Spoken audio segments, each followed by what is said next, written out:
Since there is so much noise about Hantavirus and people want to know what it is, where it comes from, and how it transmits from one person to another, let's talk about it. So Hantavirus is also one of the groups of viruses which have been found for quite some time ago now. And it has been found more in Americas rather than in Asia and European countries. But increasingly so, cases are being found now in Asian countries as well. The transmission mode of Hantavirus is through rodents, meaning mouse. The mouse carries this virus and passes it on through its feces or through its droppings, through its urine. And if somebody gets in touch with a dirty environment in which there are droppings of the mouse or there is a urine and contamination takes place, then it can pass on to the human beings. Many people are actually confusing and asking that since plague was also spreading through mice, so does Hantavirus also has something to do with plague, and would it also spread like that? That's not true, because Hantavirus is a virus, and the plague was spread through a bacterium. It was a bacterial infection, whereas the disease caused by Hantavirus is a viral disease.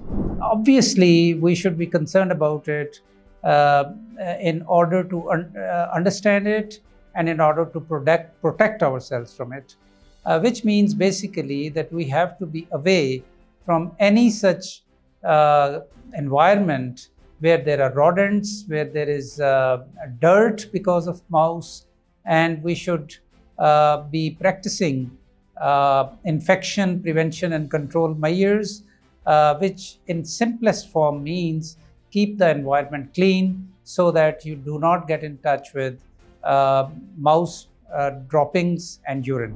It is not very easy for this virus to transmit from one person to another.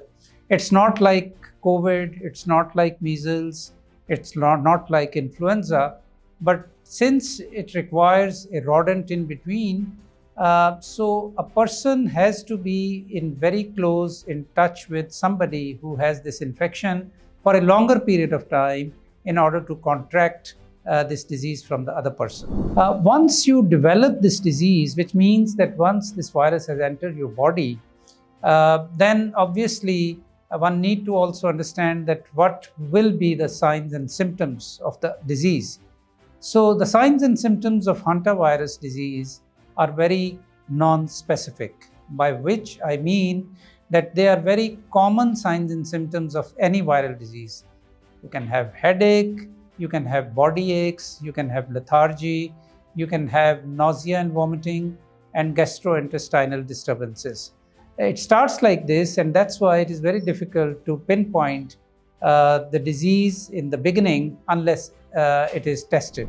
Currently, there is no vaccine available for Hantavirus, but reportedly, one pharmaceutical company, Moderna, is in the process of developing a vaccine.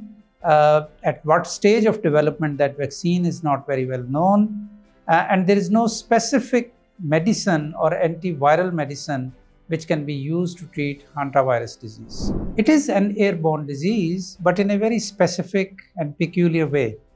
So what happens is that when a mouse which is infected with Hantavirus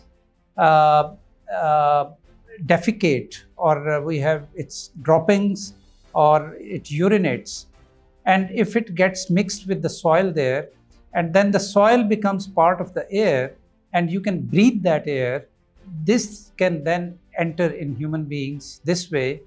So in a way it's airborne, but it has to be very specific environment in which a specific quantity of virus get mixed with the air and you breathe it, and then you can have this virus inside your body.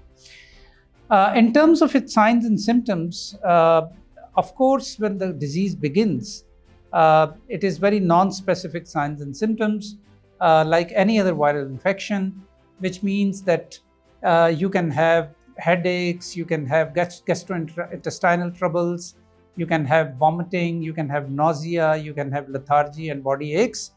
But as it develops into advanced disease, the observation have been that in Americas, it usually take a very serious form, which is called cardiopulmonary syndrome, which means that your heart and lungs get involved, and it's very quickly there is a heart failure and lung function get compromised, and you develop a very serious syndrome which can lead to death. But this is not the case mostly in Asia and Europe. In Asia and Europe, what has been seen in the cases of advanced disease, that it takes the form of renal syndrome, which means that there is a renal failure eventually, and the person loses their kidneys and their function, and ultimately it becomes a life-threatening condition. So the case fatality rate in the case of advanced disease in hantavirus, in the case of cardiopulmonary syndrome that I talked about, which is more prevalent in America, the fertility can be up to 50%, which is very high fertility.